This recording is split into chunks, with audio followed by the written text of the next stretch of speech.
Welcome to this week's episode of 5 Minutes of Management. I'm Frank Kalman. He's Rick Bell. Rick, we've got a great show for viewers today after a bit of a hiatus while you were out running the marathon in Portland and visiting the HR Tech Conference and Expo last week in Las Vegas. We're going to discuss why corporate chiefs who heavily invest company resources in good corporate citizenry are more likely to be fired amid sluggish financial results over CEOs at poor-performing companies that spend less on do-good initiatives.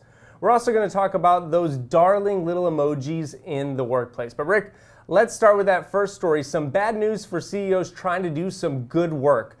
According to a study to be published in the November issue of Strategic Management Journal, profiled this week in the Wall Street Journal, researchers found that CEOs who heavily invested company dollars in socially responsible initiatives like reducing carbon footprint or choosing to work with sustainable suppliers, were 84% more likely to be fired if the company was performing poorly than CEOs providing over poor-performing companies that spent less on such do-good initiatives.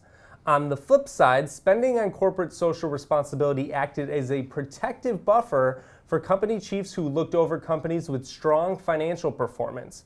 According to the study, those CEOs were 53% less likely to be fired than other leaders of high-performing companies that did not invest in social good measures.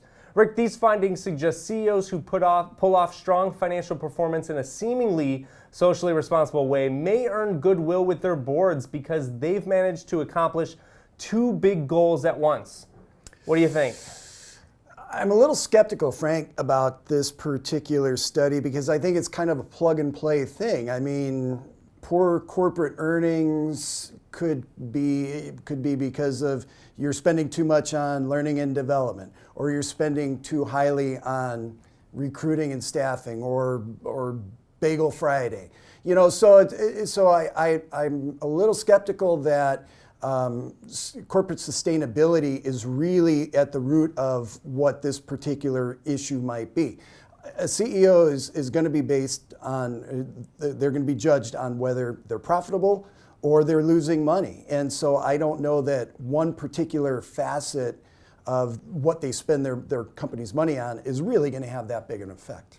Touche. Rick, what do you got for us this week? Frank, you don't strike me as the kind of guy who would sign an email with a smiley face or a thumbs up emoji, or am I wrong? Emoji use has skyrocketed in the workplace, which is good because it adds a personal touch to communications. Bad also because it adds a personal touch to communications. An office team survey recently showed that half of workers use emojis in professional communications. But as that bastion of social etiquette Emily Post recently wrote, too smiley or not too smiley, that is the question. Unless you are absolutely certain an emoticon will be received well, avoid using them. To unsympathetic eyes or simply to someone who doesn't know you, they just look juvenile in business. And as one social media expert said, don't use any that underscore hate or anger. It's important to be sensitive in how something might be interpreted over online communications. So Frank, do companies need to add an addendum to the employee handbook to properly use the love-struck cat emoji? What if someone sent you an email with the pile of poo emoji?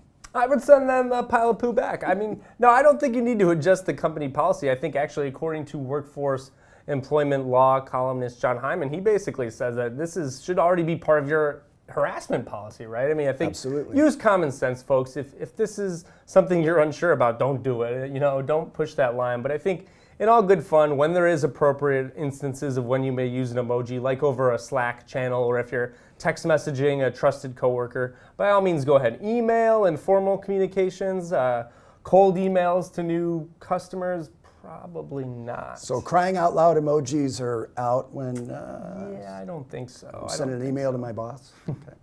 Well, that's all we've got for this week's episode of 5 Minutes of Management. For Rick Bell, I'm Frank Kalman. Be sure to follow us at Workforce News on Twitter, and of course, subscribe to our YouTube page and catch all of our episodes. And as always, for more workforce coverage, visit workforce.com. See you next time.